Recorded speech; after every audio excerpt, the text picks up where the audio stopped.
Artificers all over blend seamlessly the technologically advancements of science and the mystical wonder of magic, being able to reshape the weave into objects that produce one simple effect.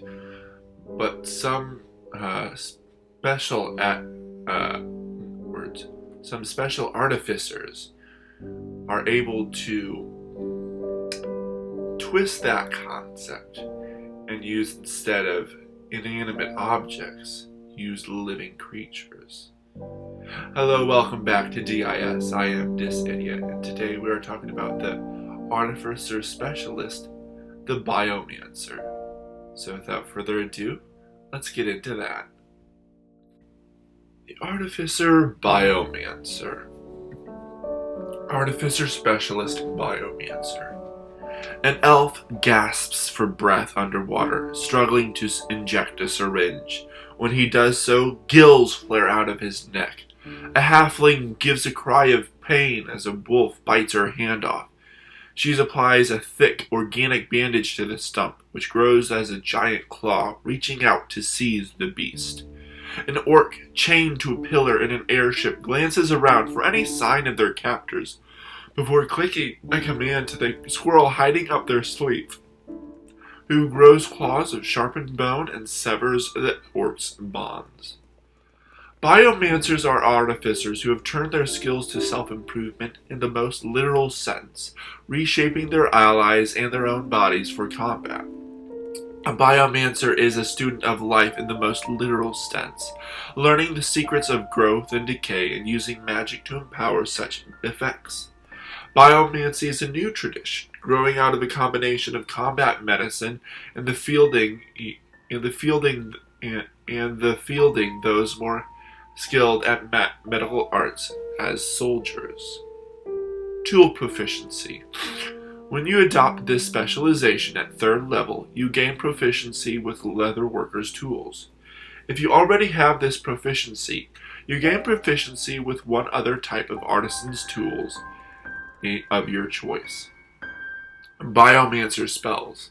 Starting at 3rd level, you always have certain spells prepared after you reach particular levels in this class, as shown in the Biomancer spells table. These spells count as artificer spells for you, but they don't count against the number of artificer spells you prepare. Biomancer spells. It's the artificer level and the spells that you can learn.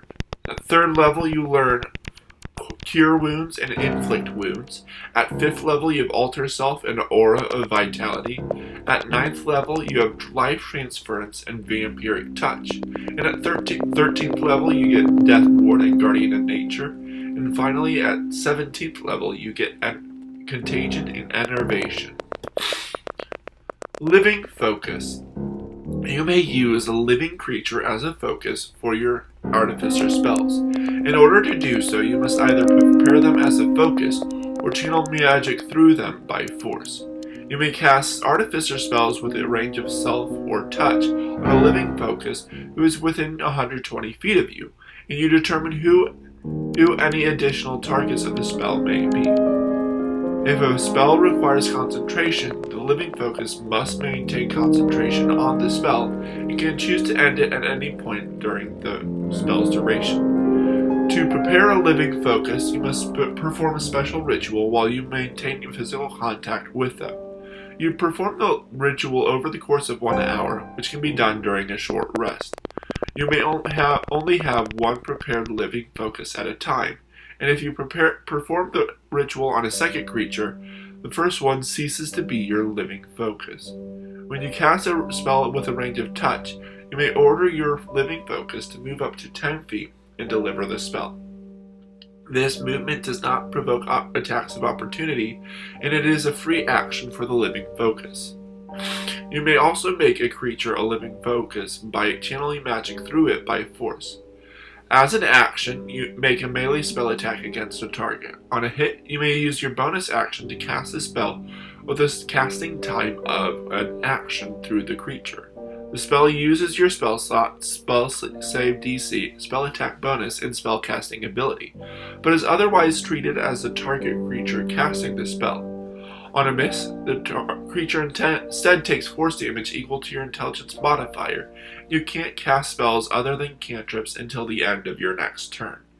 You can use this ability a number of times equal to your intelligence modifier, minimum of once, and you regain all expended uses when you finish a long rest. You cannot target constructs or undead with this ability. Sidebar: any living creature means any living creature. You may use an animal companion gained from ranger features, a familiar summoned forth by the Find Familiar spell, or any other creature you can compel to stay in flesh-to-flesh contact with you. Perform the ritual to make them your living focus. Organic augmentation. At 5th level, you develop more refined control over your living foci, and the healing and harm you create through their bodies. Whenever you cast an Artificer spell with your Leatherworker's tools or live through a living focus, you or the target gain a bonus to one roll of the spell each turn. That roll must restore hit points or be a damage roll for a spell with a range of self or touch, and the bonus equals your intelligence modifier, minimum of +1. In addition, you can sour and corrupt magic healing. When an enemy who is below their hit point maximum attempts to regain hit points with a spell or magical effect, you can use your reaction to pervert the healing, causing them to instead take an equal amount of force damage and reducing their hit point maximum by that amount. You can use this ability a number of times equal to your intelligence modifier, minimum of once, and you regain all expended uses when you finish a long rest. Restoration and Rending. Starting at 9th level, you can gain advanced knowledge of flesh crafting, shaping creatures to fit your ends. Whenever you cast a spell of 1st level or higher through a living focus, the living focus grants temporary hit points equal to 2d6 plus your intelligence modifier, minimum of 1 temporary hit point. These temporary hit points fade after 10 minutes. You can cast blindness, deafness with a range of touch without expending a spell slot. You can do so a number of times equal to your intelligence modifier, minimum of once, and you regain all expended uses when you finish a long rest. In addition, your bond with your prepared living focus has grown stronger. You gain the following benefits.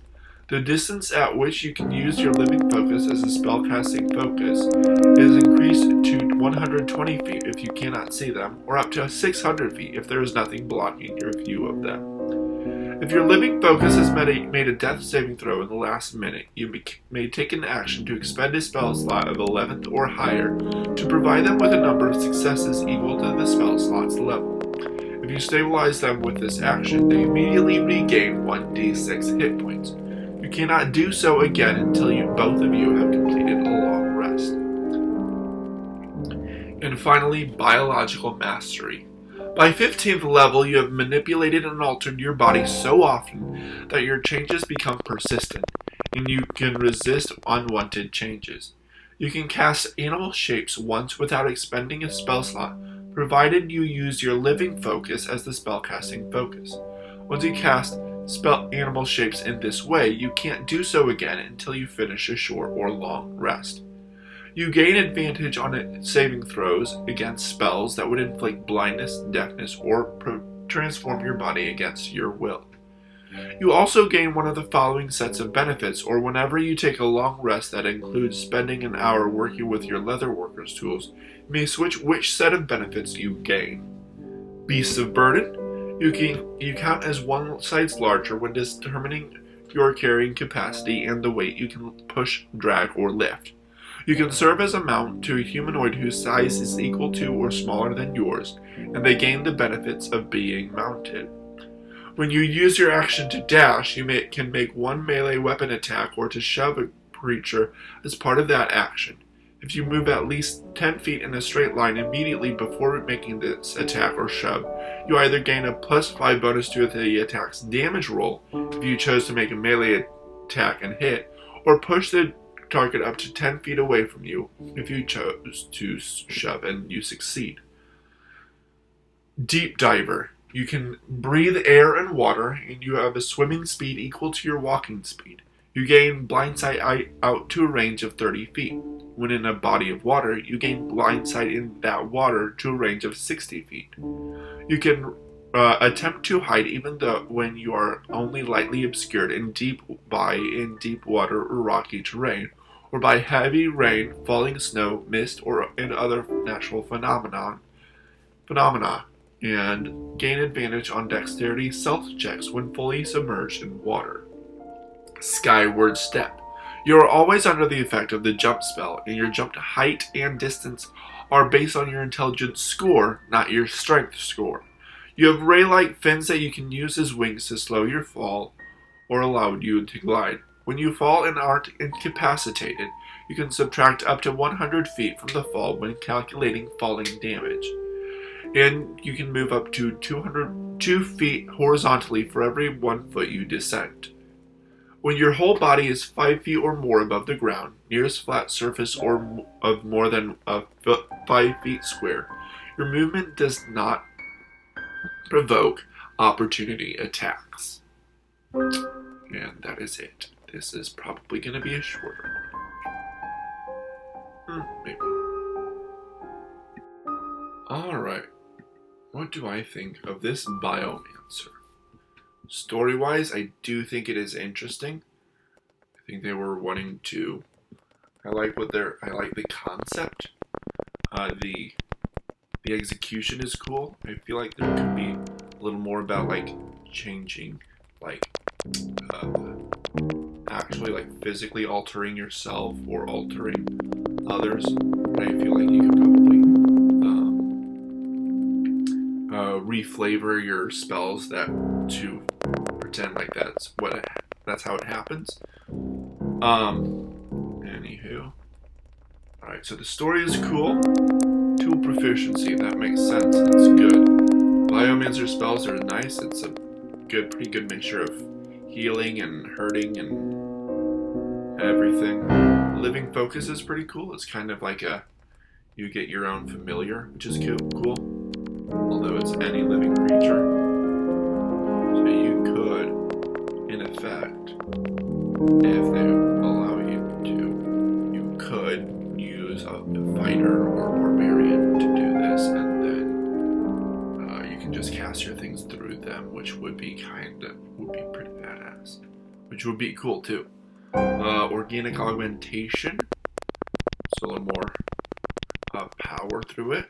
So they get a little more damage to a little more bonus to damage or to hit points, or restoring hit points, which is cool. And then you can also corrupt magical healing, which is cool. Restoration and rending.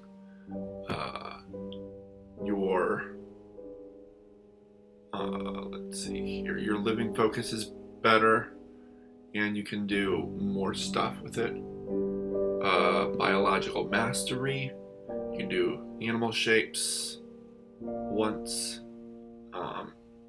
You have advantage on saving throws against blindness, deafness, and transforming your body. And you can change yourself to be like a beast of burden, to be like a little stronger, beefier. A deep diver is someone who's at home underwater, or skyward step, which is you don't take as much damage when you're fallen, and you're a little lighter, I would say.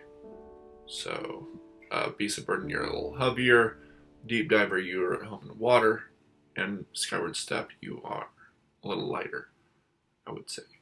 If any of these are too powerful or too weak, living focus is a bit overpowered, but doesn't have to be. Depends on like what your living focus is. Organic augmentation, that's also a little overpowered with the corrupting the magical healing. I feel like you should make like a check in order to do that. I mean, it does use your reaction, and you have number of times equal to your ability modifier, intelligence modifier, which is probably like 3 or 4, maybe 5 if you're good. Restoration and rending, that's pretty good. I don't think that's too overpowered or underpowered. The range is pretty big for that with your bond, but it kind of makes sense. Biological mastery, don't think that's too overpowered or underpowered. Storyline, I like it. See if it's too close to another subclass. It is a little close to the alchemist, a little bit, but it's also not. Like the organic augmentation, the bonus to the roll, that is kind of like it, but instead of like damage types is a spell range, which I like. And I don't think it should be any other artificer spell or any other class words. Yeah. So seems to be another short one. Let's see here. That was a Biomancer Artificer. Let me know what you think of that. I think it's an interesting one. I think that could be cool in play. Interesting to see. Next week, we are going back to the beginning of the rotation. We're going back to the Barbarian. This one is called the Path of the Shroud. It looks to be a lot about like being like ghostly, which is interesting. So join me next week for that. That should be really interesting. I am thinking of starting to do more videos a week, which would be fun. Yeah. Let me know what you think. Like, comment, subscribe, share, do the stuff that YouTube likes. Or you can just continue ignoring me.